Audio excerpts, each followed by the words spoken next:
Hello and welcome to a very special episode 43 of the podcast Undermine, brought to you by Osiris Media. 43 happens to also be the age of my co-host, but that actually doesn't matter at all. I'm Tom Marshall, your host, your guide in this historic Phish Fall 97 tour. Actually, to this historic Phish Fall 97 tour. I'm not in the tour. We are nearing the end of this journey, but today we need to make a stop in the middle of Pennsylvania. So that's what we're going to do. Here's my co-host, RJB. RJ. Hello, Tom. When you said it's a very special episode, usually in like TV terms in the 80s, that means that we're going to tackle a serious topic like, something very serious. Yeah, like, drugs or drinking, which neither of which happened at this show at all, I don't think. So I'm glad about that. We're at State College, Pennsylvania. It was actually a snowy adventure, and we're going to talk to it. We're going to talk about it with our friend and guest, Benjy. Hey, Benjy, bringing you in. Hi, guys. Hi, RJ. Hi, Tom. Marsupial. Marsupial.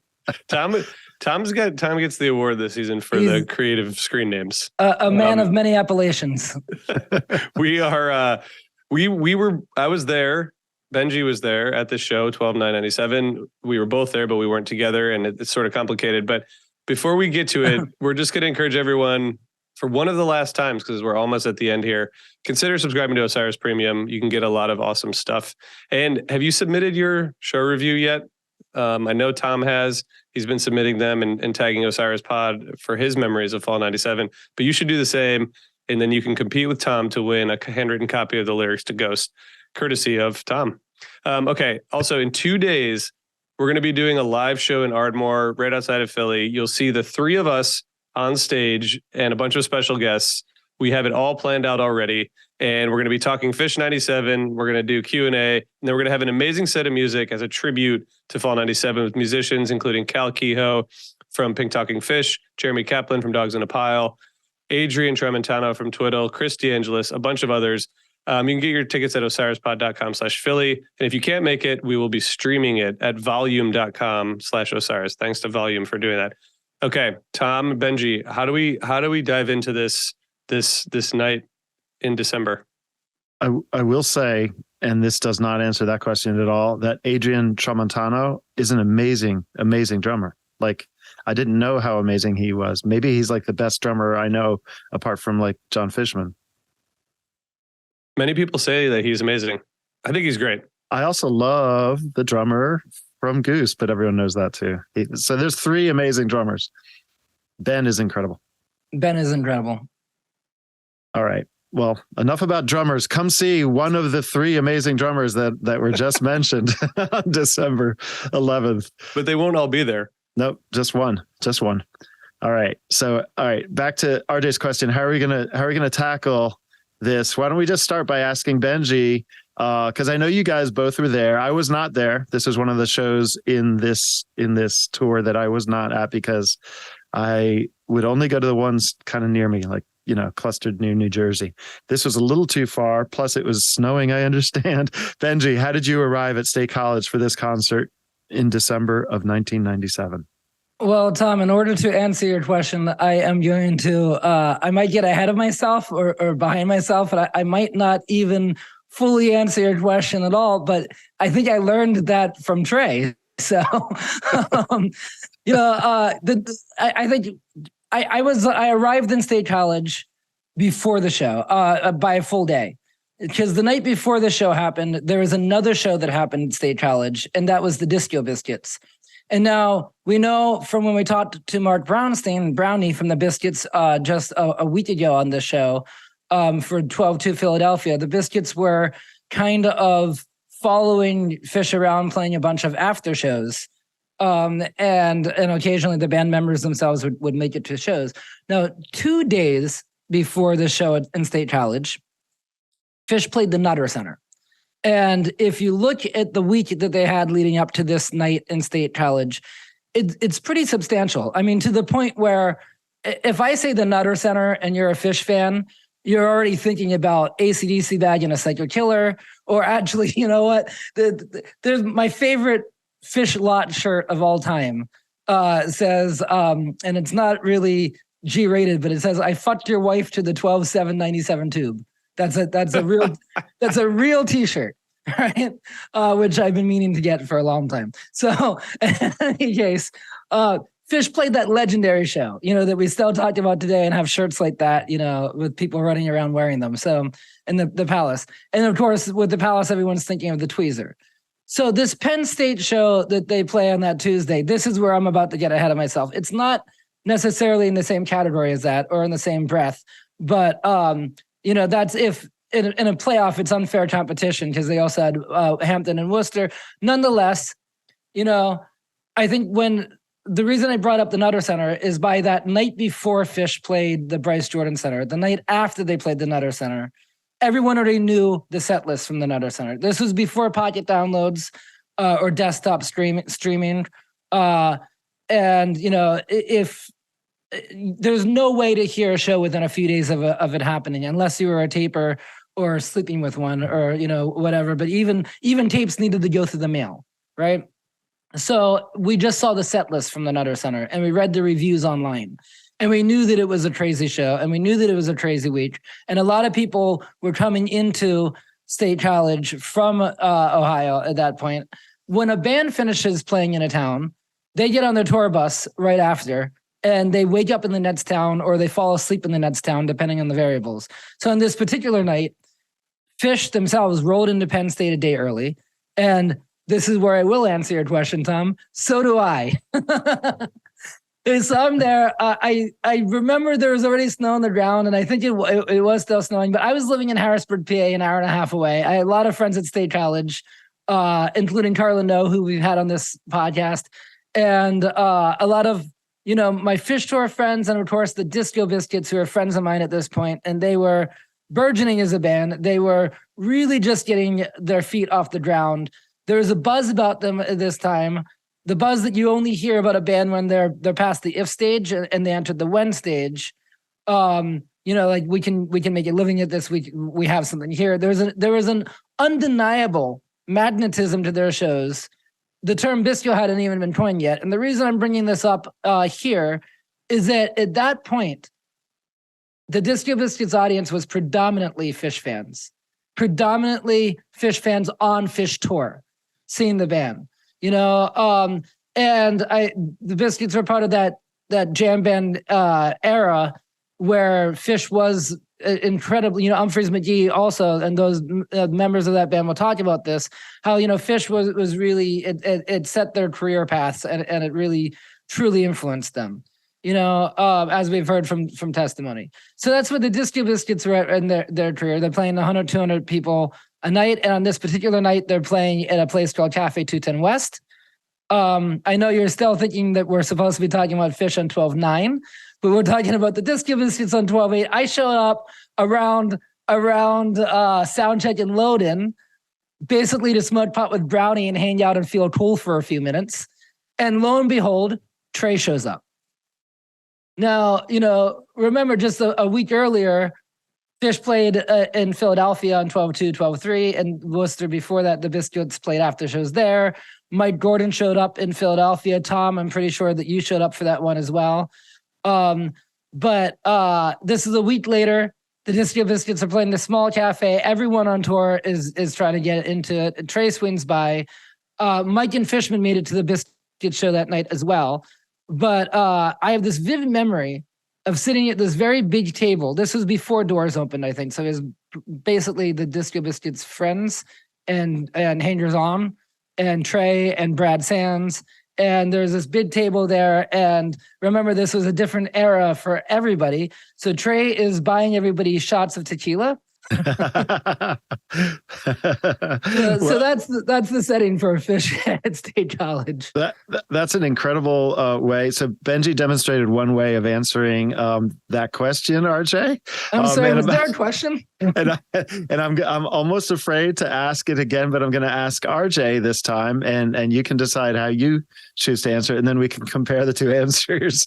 And if we compare them by weight, I already know which one is going to win. What about you, RJ? I know you had a crazy travel story to get there as well. It was a little more tame for sure. So I was in Columbus. I went to Dayton 2 nights before, and then that morning we left and drove to State College from Columbus, and my friend had a Defender 90, which is like a Range Rover, and there were only 2 seats in it, and like the back was just like you just sat in the back bench. Okay.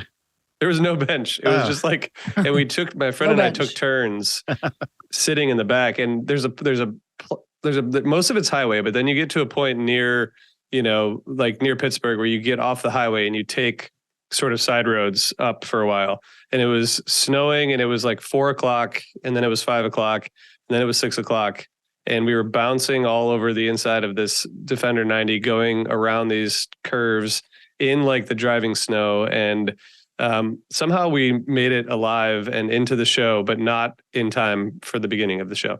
So I walked in halfway through Mike's song, and it was like the most uncomfortable and terrifying 5-hour, 6-hour, 7-hour drive that I can remember, actually.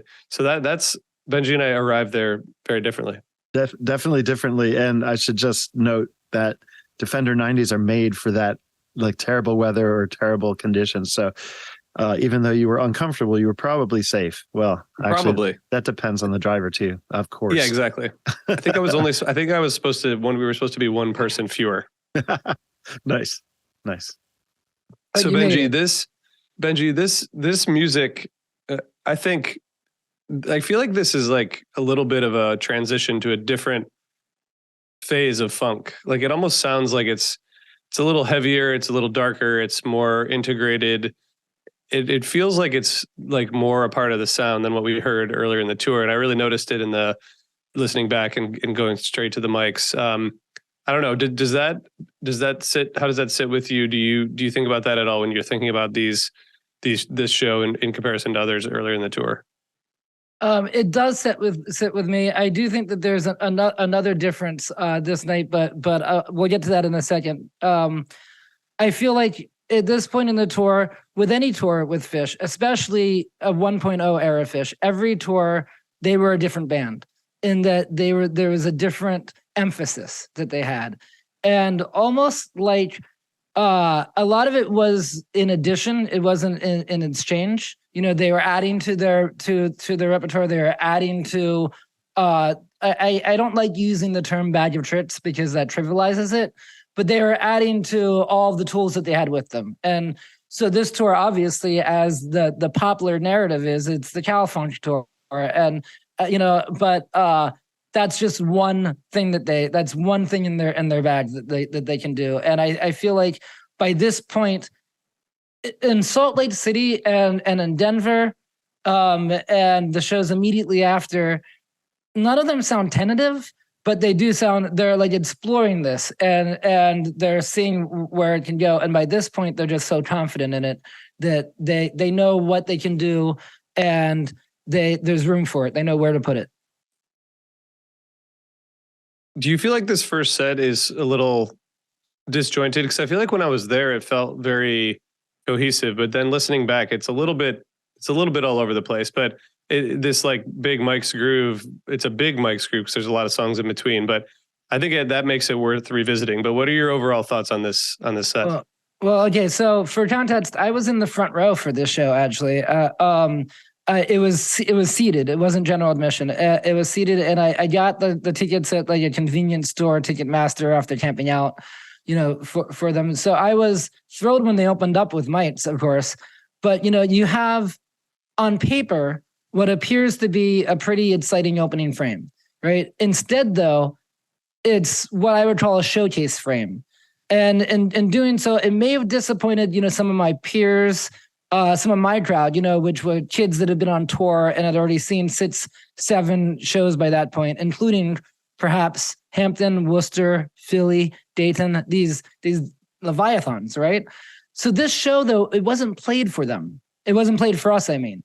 It was it was played for, college kids who were able to see the new subculture phenomenon that was sweeping the nation, or destroying it rather. It was a Tuesday night right on campus between school days, and we've talked before on this podcast about how there was a period of time when every Phish show felt like Phish had just played the best Phish show of all time. How every night you left feeling like the band was one show better than they had ever been before, and every show that you saw was your favorite. Going not by this show, but by a few that happened on the tour leading up to this, and going by the reaction of some of our other guests that we've had on this journey, I think that period is safely over by now. It probably ended after New Year's Eve '95. And so instead, the band has different types of shows that they play on different types of nights. In the fall '97 tour, Phish, they had already been defined. And in some ways, as we've been exploring, they were redefining themselves. But this was towards the end of the tour, and didn't feel like the band was trying to say something new. Going back to your previous question, RJ, it didn't seem like the band was trying to say something new that wasn't said before. It was like they were presenting all these things, like a magician that's mastered a new trick. It was now ready to ask any kid that came along to pick a card, any card, but like eagerly, right? Because you have this college crowd there, a lot of whom were seeing the band for the first time, and a lot of others who had only seen the band a year before when they played the same venue in '96. So when you talk about a Might's Groove, right, which opened the show, when we say Might's Groove, just for disambiguation, we're talking about Might's Song and then Wikipod Groove and whatever they want to put in the middle, which in my mind, I immediately go to Sits 2294, right? And some of those other summer '94 shows, certainly '93, really anything from '92 to '95, to be honest. That's the golden age for Might's Groove by my measuring stick, And as I said, Phish was kind of doing showcase Phish on this night. And I think that they were pretty successful in their objective, if that's their objective, right? Playing a college arena on a college campus on a Tuesday night, turning on more people than they turned off, while retaining their hardcore faithful. Nobody, no matter how jaded of a fan you were, nobody left this night saying that they're over it, right? There a sizable number of first and second timers left saying that they were over the moon, and everybody else said, hey, that was cool. It wasn't the greatest show on earth. We'll leave that for the Barnum and Bailey nights that came previously and will come after this. Instead, I think I probably left that night, after, especially being in the front row, I think I left that night high-fiving my friends and going, that was great. Let's get a bar. Yeah. That all makes a lot of sense. And it's like a 15,000 person place. So it's not, it's not like a small college arena, but that's interesting. I think that's good context. I mean, all the college freshmen there are having their minds blown for the first time on acid or ecstasy, whatever. And like I said, I think Phish obtained their objective there, But to that point, the songs, these songs in the opening frame, right, that look so powerful on paper, they had no risk to them when they were played. They didn't jump off any cliffs, and they didn't have the wings to fly. And of course, my favorite, as the cliche kind of goes, it's when they jump off of cliffs.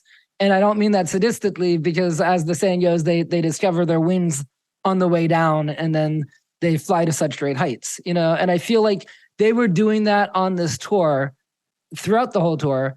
And tonight, I feel like there's a weird energy in a college town on a college campus.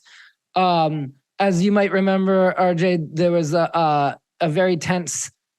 It was a very tense scene with like the campus police. Were cracking down outside.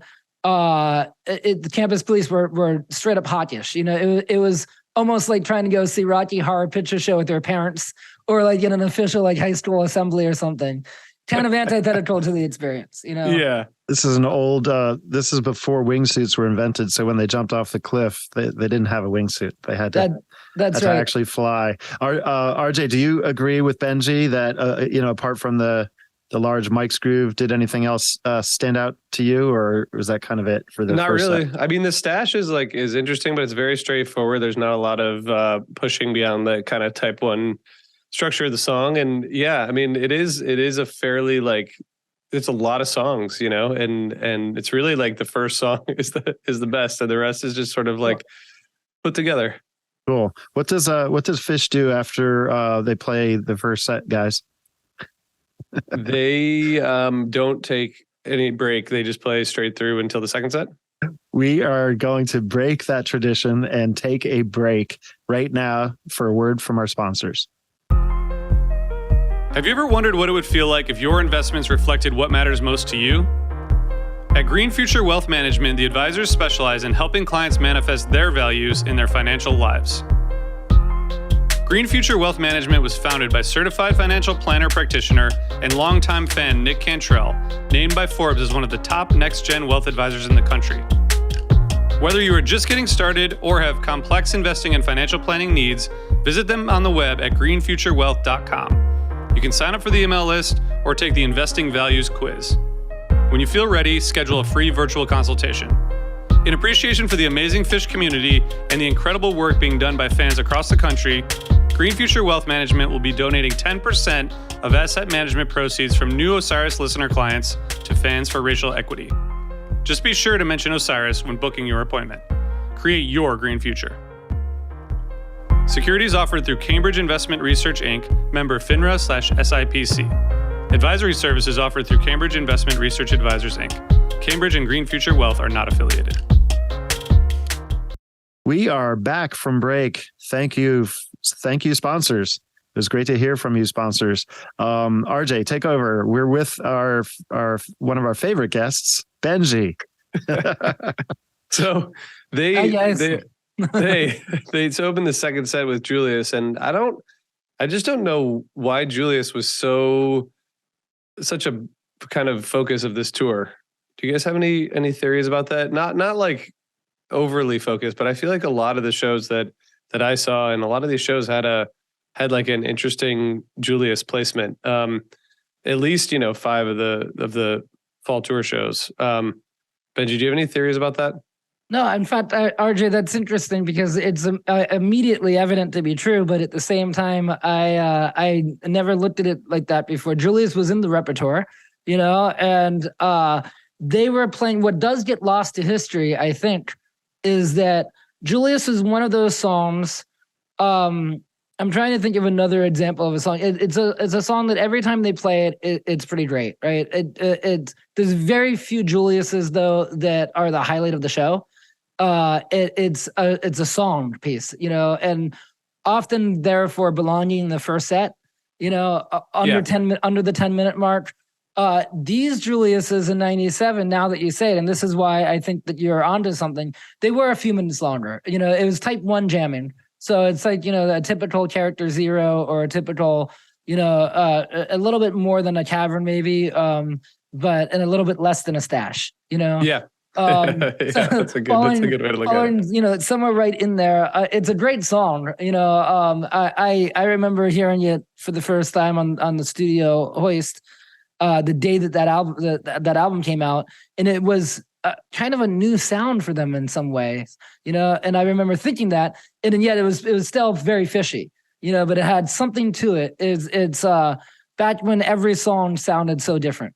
It kind of had I think, and this is I don't mean it this way if this sounds nasty, but I think it was really important to the band, and I think the band assumed that it was as important to us as it was to them. Eventually they proved that it became that way. But I remember it was a huge deal in the studio for them because they had, it's like they kind of embodied a black style of music. They had horns. They were playing this sort of, whatever that swing style is, and singers, and then they had the singers, and then they had the choir, sort of a gospel church choir, and it was just an incredible kind of statement, and maybe a departure for Phish, at least studio wise. It was a huge production, and it sounds huge. The studio version, did that translate and automatically make sense to everyone on the road? I think eventually, but maybe not right away. But yes, they kept playing it, and It's such a good song that I think people get it, but I don't know if they got it to the extent that Phish wanted them to. Maybe, I don't know. Well, at the time too, I remember, when Julius came out, it was a standard. It was immediately a standard. It's put into the repertoire. It's, you're not going to be surprised by anything they do with it. It's going to be, and if you like the tune, then you like the tune. And I happen to like the tune. That said, I remember there was a show at Hershey Park Stadium where for the encore, if I'm remembering this right, Trey said that it was Brad Sands' brother's birthday and that they were going to take your request and play whatever song he wanted. And, and it was Julius. And I remember being so upset, being like, if they asked me, any song I wanted to hear, it wouldn't be a song that you just wait for another show or two and you're going to hear. It would have been like a dog log or, a rarity. Right. It's like requesting sample in a jar. Nowadays, though, and the irony, of course, is that I have lots of friends that in 4.0, every night they're waiting for a Julius. Cool. Yeah. I say lots of friends. I mean one. So the focal point of this set is the simple, which comes next, and it's really different than a lot of fall 97 jams. It's very like quiet and contemplative in some parts, and then it kind of gets moving. But it's very, there's a lot going on here in the however many minutes, 20 or more minutes. Does this save the show in terms of the like where it ranks? Because I feel like this is a jam that isn't like talked about that much. It's a jam that gets lost to history, and it's interesting going back and re-listening to all these shows chronologically because this simple does remind me, and the set list overall, there's a lot of the repertoire was smaller back then, I guess, but December 2nd in Philadelphia, where the band plays a simple in the second set, and it is, they drop out, so it's just kind of this Trey and Page interplay that then, and that show goes into Dog-Faced Boy, and both of these versions strike me as they are a kind of a centerpiece to the set. And when you think about 97 and what if you were to say not give a date and just say archetypical fall 97 show, what do you think the highlight of the second set would be musically? Not even the name of the song, but what's going on musically. I don't think you'd think of these simples. You'd think of, a Ghost with a stop-start jam, maybe, or Bring the Dude style, right? And instead, this is a very, gentle, very intricate. I can't say that word. Intricate. Thank you. Intracranial. Yes, and there you go, and just a very cerebral, jam, and it's beautiful, or as we would say in Pennsylvania, it's fucking beautiful, man. All right, that was, I mean, that I can't really explain it any better than that. I think it's really it's an interesting. Well, the segue into Timber, which sounds like David Bowie, and then it becomes Timber, but this is like a perfect place for Timber after this 29-minute simple. It just, man, this little segment though is definitely pretty amazing. Well, I always think of Timber and Dog Log as like Paul's favorite songs for them to play to get the sound, during sound check. Yeah. And that's right. And Timber was a bust out that they did at Sugar Bush, and up until the Sugar Bush 95 bust out, it had been. I don't know how long of a gap it had been, but it had been a long time because it was a huge bust out at the time. And I remember very specifically because, again, I was in the front row riding the rail and very excited about that.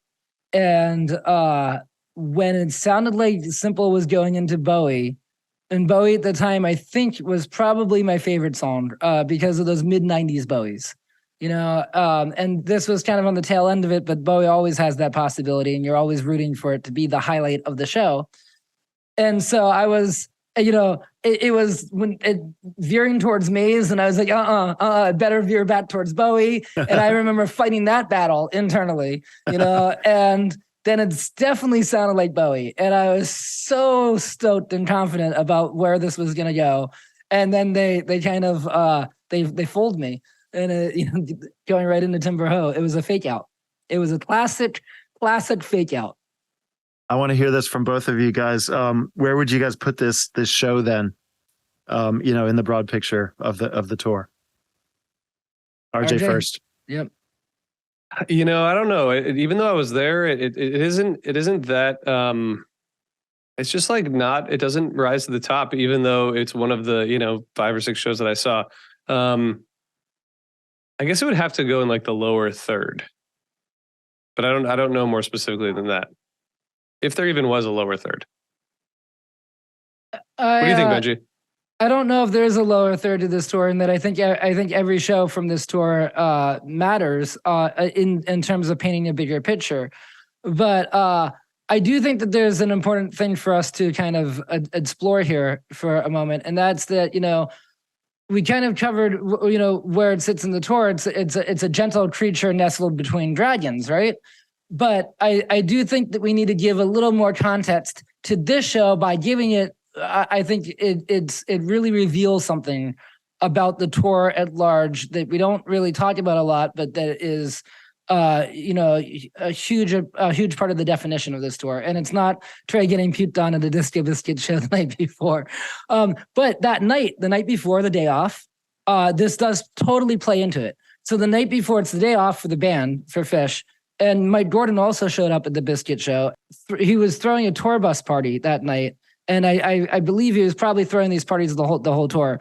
But there are stories of him, firsthand stories of him going into the record store and buying every Prince CD that they had, and then going to the tour bus, inviting a few friends of mine along with him, and putting on the CDs and having this dance party. Which as Brownie pointed out last week on this show, unbelievable that they only had one tour bus. Back then, and that the tour buses are very crammed, and so anyway, I think it's important for our context for the show because it was a party show in a on a party campus, and it's a party tour in some ways, and I don't mean that in a way that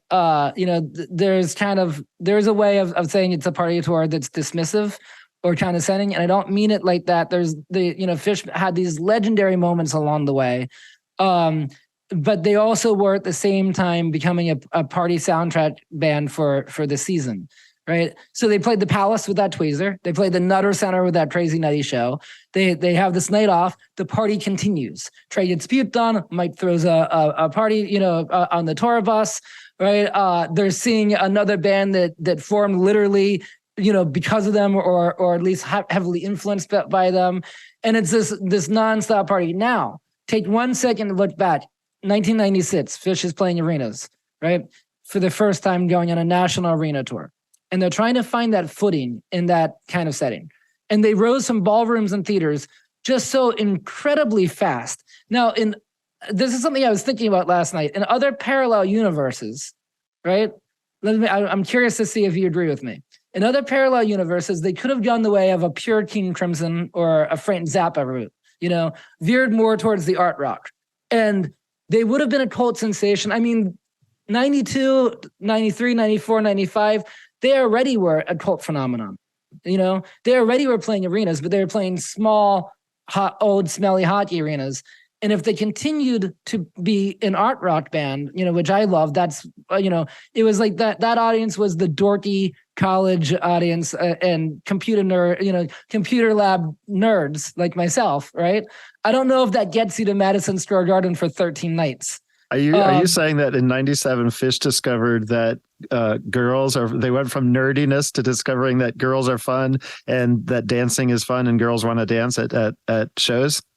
Yeah, I kind of am. And there's a few elements to it, but in 96, they were asking themselves, how do we make this work in a larger arena, right? Because they had this meteoric rise, and suddenly they're in these huge the small hockey arenas lend themselves to that zany Phish thing where you go on these crazy journeys and you can have Eternal Forbins or an Iculus, because these small hockey arenas have that vibe dripping from the walls, right? This But when you get to these larger places, they're so impersonal and they're so huge. And there's suddenly an extra 10,000 people in the room.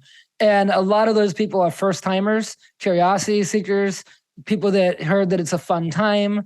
And Phish needs to entertain those people too, and also bring them in.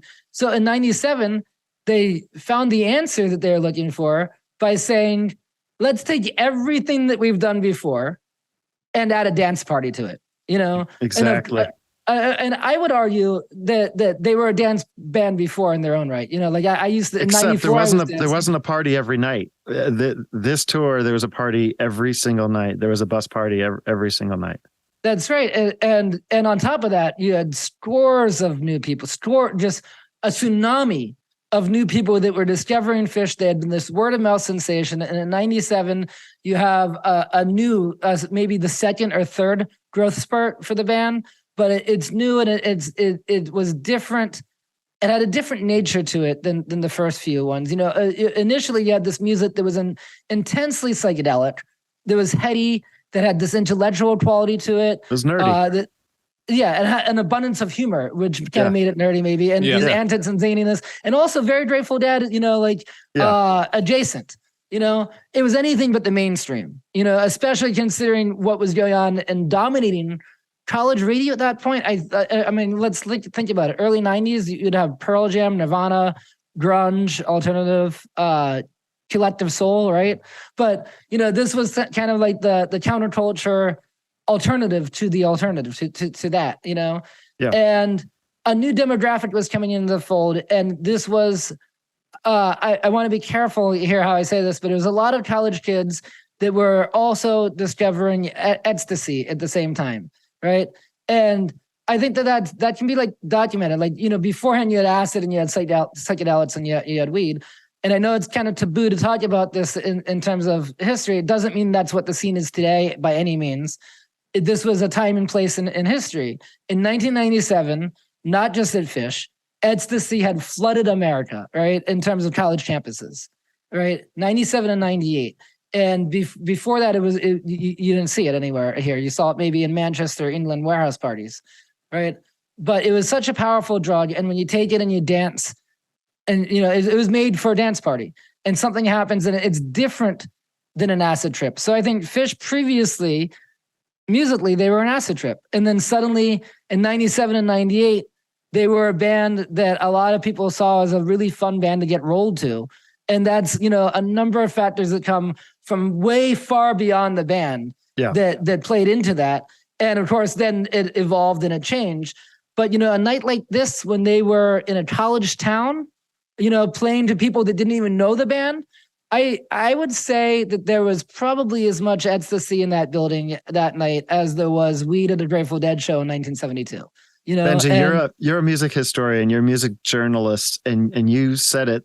You just said it, and it's a theory of yours. However, it's validated. I mean, Trey said in his careful way, he said, for this tour, you could not separate the party from the music.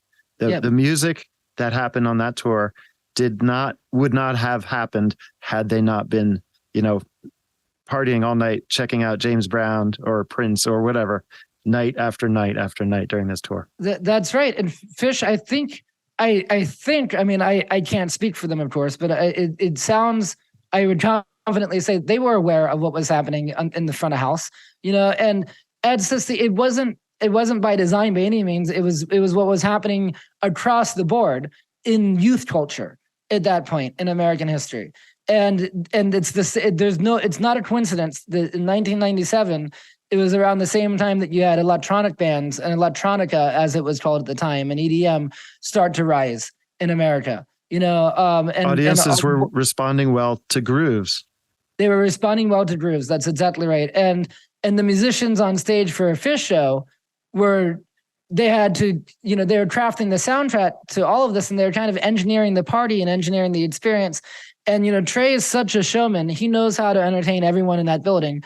And he knew at the time, especially for a show like this, where talking about this specific Penn State show, when you look at the audience before you look at the music that was played that night from Phish in Phish's contest, you look at the audience, it wasn't the same audience that was when Phish played Rec Hall in 94, which is also on State College campus. That show was catered to Phish fans. It was a very cool, there's a Henrietta segment. It was a very much a Phish catered experience. And here it was just like the show that came before it in 96 in Bryce Jordan Center, which was even more forgettable in some ways, and that I was there and I don't remember any of it other than having that feeling when I left that, yeah, that was fun, but I don't need to go and get the tapes. And I think that, when you're 19 to 22 years old, dancing to Ecstasy at Phish, there was nothing like that in the entire world. Nothing came before it either. That's what you have to remember.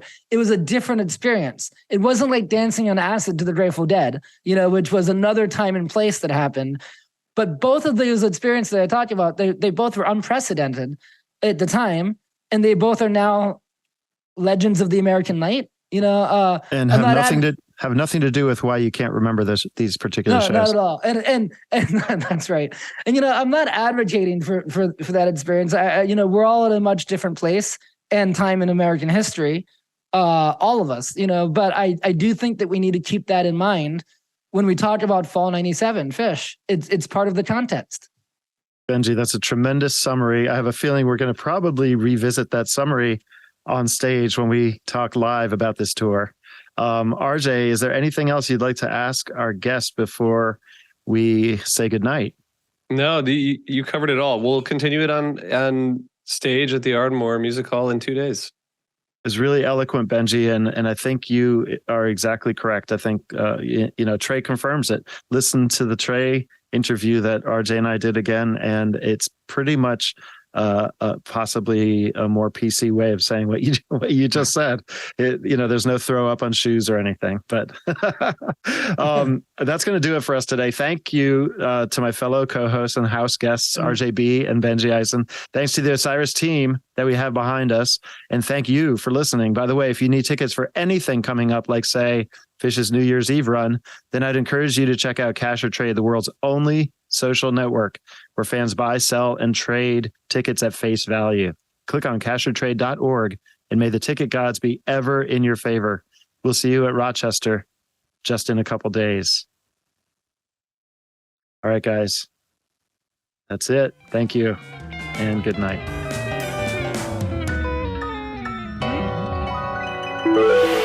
Osiris.